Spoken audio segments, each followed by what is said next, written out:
guys, it's another day, it's another vlog. Welcome back again to my channel. So for today's video, finally guys, dumating na yung order ko from Shopee.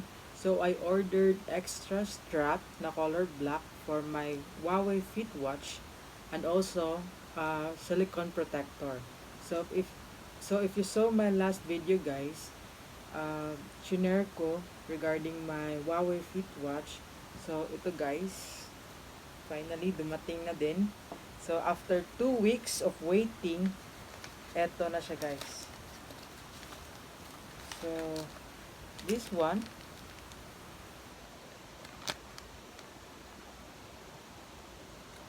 bakit ayaw mag-zoom? So black. By the way guys, hindi ako nakapag-order sa HWUAWEI store kasi wala silang available na strap for the Fit watch. So merong legit store na nakita ko sa Shopee, kaya doon ako nag-order. So ito, yung silicone. Ooh! Meron silang freebies na binigay guys. So dalawang screen protector. So let's see.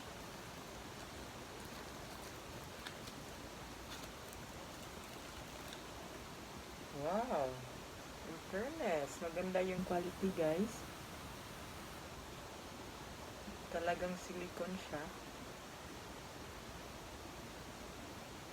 So if ever nabibili kayo guys, or if meron kayong HWUAWEI Fit watch at gusto nyong palitan yung strap, so ito guys, napaka legit nila.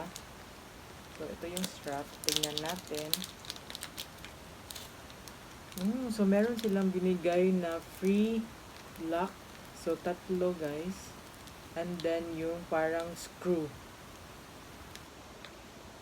Ito.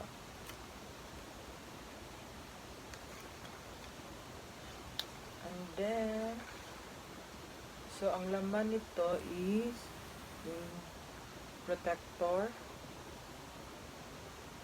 at saka wipes.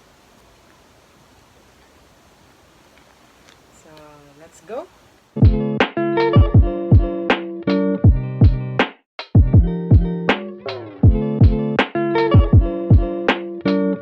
By the way guys, it does not come with manual if paano to palitan. So, meron ako nakita sa YouTube if paano. So, yun ang susubukan natin ngayon. So, ito guys, if napapansin nyo, ito yung lock niya for the strap. Both sides. And also, yung free nito is ito. Meron siyang tatlong free na lock guys. So, ito. And then, ito yung para i-open yung lock. So, ang gagawin lang is ito. Nakikita nyo. Meron silang gap guys. So, yun lang. Pasok mo dito. And then, lift. So, tingnan nyo. Insert and lift. Alright. So, ito na guys. Ito na yung original na lock. And then, ito na yung kalalabasan niya. So, remove. See? Easy. And then, palitan natin dun sa nabili natin. Ito pala guys is wala siyang HWUAWEI na nakalagay sa dito niya. Compare dito, as you can see, merong HWUAWEI talaga na nakasulat or naka-engrave. So, ito, wala. But, yung size niya, guys, is the same lang naman. Tingnan nyo. So, length and width, somehow, the same lang. Yun lang yung pagkakaiba nila is wala siyang name na nakalagay or engrave dito. But the quality, Siyempre, makikita mo yung difference. Compare dito, medyo hard. Yung original is napaka-soft. And ito. But, for the price guys, sobrang sulit na. So, next is, pasok natin to dito.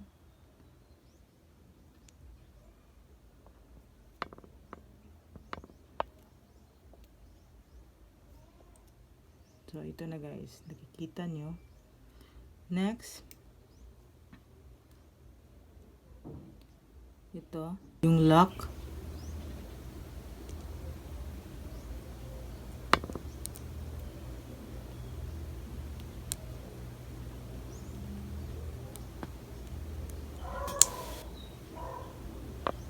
Alright. Ganda. Next, let's do the other side guys. So, same thing. Same lang yung gagawin natin. Pasok lang natin to dito. And then,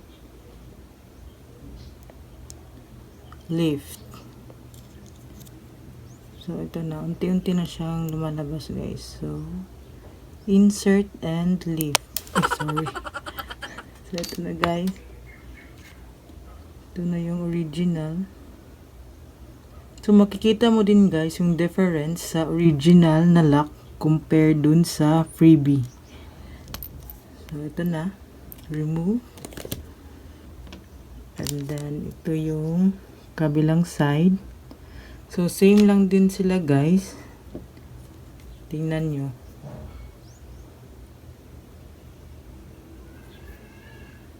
Same lang. Makikita nyo din yung difference niya. Medyo hard to. Compare dito sa original. So, same thing. Insert.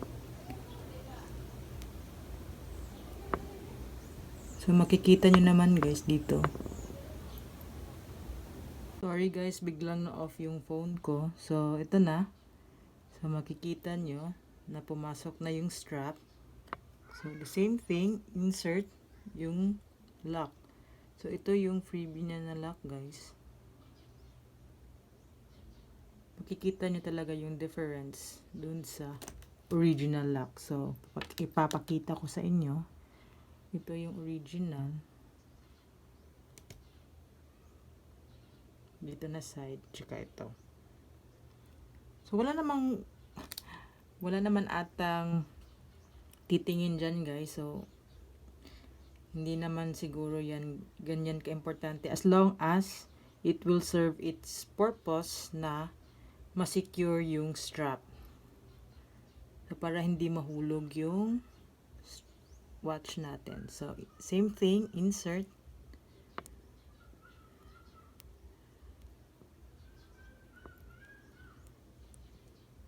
Alright. So, ito na guys. Sobrang ganda. Next is yung silicone. So, ito guys. So, medyo rough pala dito na part guys. If you can hear. So, ang gagawin ko is gagamitin ko na lang yung free na screen protector nila. So, para hindi magasgas yung screen ng watch fit. Kasi sayang naman if ever ma-scratch. So, let's try to open this guys.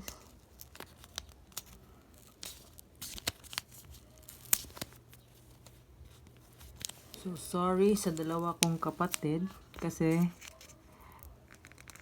parang merong isa na hindi mabibigyan nito. Kasi gagamitin ko to.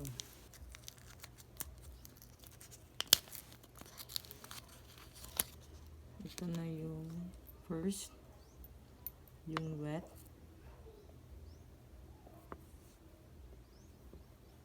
Let's try to remove all the excess.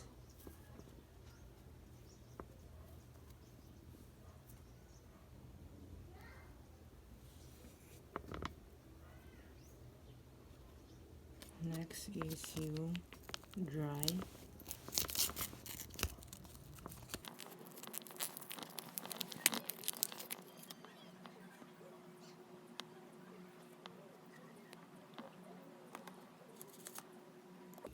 back.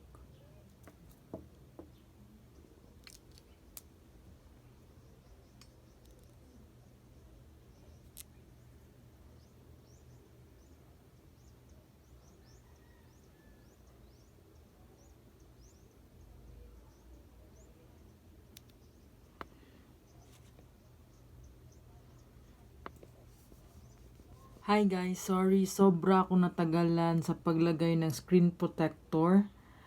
And if kagaya kayo sa akin na sobrang, hindi naman sa OZ, pero sobrang maarte, if gusto nyo lagyan ng screen protector, kasi ginamit ko yung freebies na dalawa guys. Alam nyo ba, dalawa?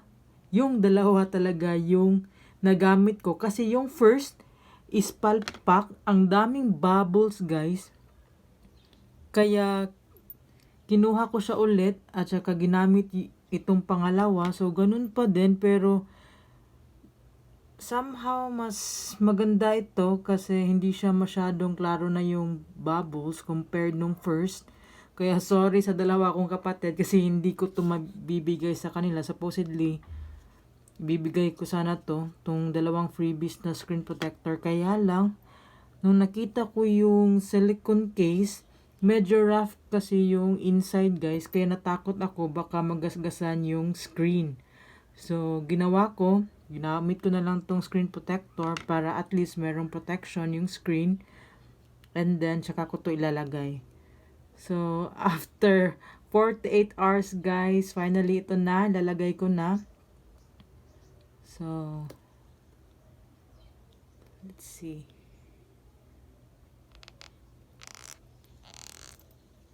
Alright, wow! Sobrang ganda niya guys. Ito na. So finally guys, after 48 years, natapos ko din. So nahirapan ako guys paglagay ng screen protector kasi sobrang alam mo yun, kanang time consuming kasi nga dapat ma-perfect mo para hindi siya magkaroon ng bubble. So same lang din na pagkalagay niya guys sa phone. Yung mga screen protector natin sa cellphone is ganun din po yung process sa paglagay nito sa watch fit. And tignan nyo guys, ito yung final product. See, sobrang ganda na guys.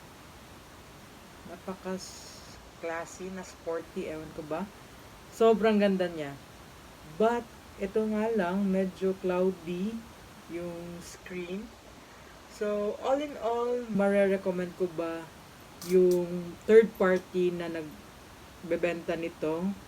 If tight budget kayo like me, so yes, i-recommend ko to. Kasi nga, wala naman masyadong difference pagdating sa strap.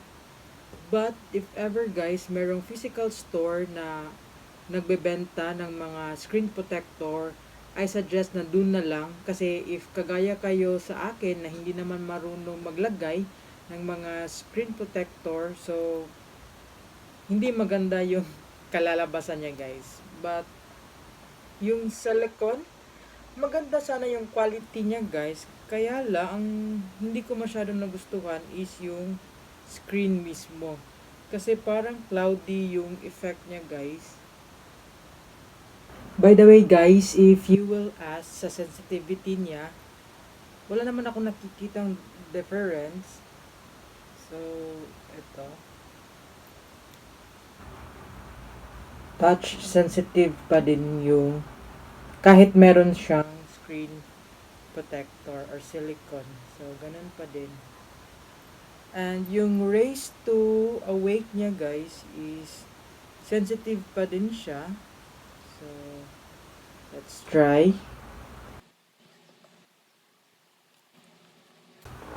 Yun guys, tingnan niya. See? So, meron pa din yung raise to awake niya. And then, ito pala guys, yung sa original, if mapapansin niyo, ito, meron siyang secure or lock dito. So, same din ito. Nagulat ako guys kasi meron din siya. Ito, yung lock niya guys. Ito, yung nasa ilalim. If kita nyo ito. See? Ito guys. So, pang secure niya yan. So, meron din dito. Sa original.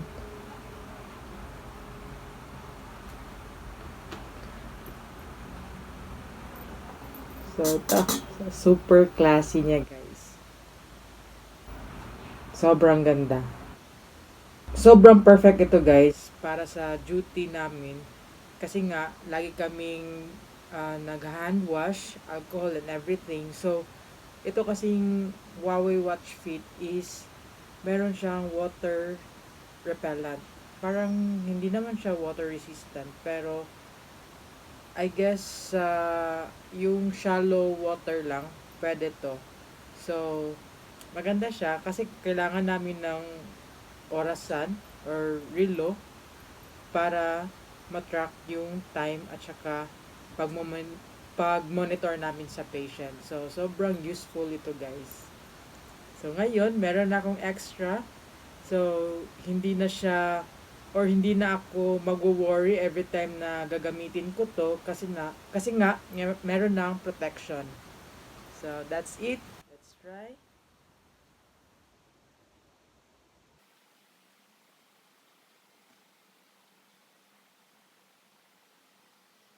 Oh, all right.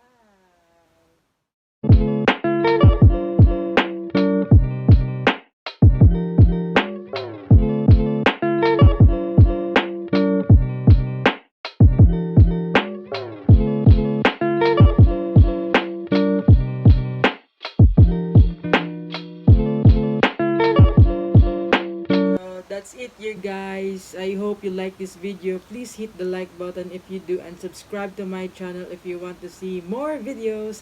Until next time, stay safe always, guys. Goodbye. Bye.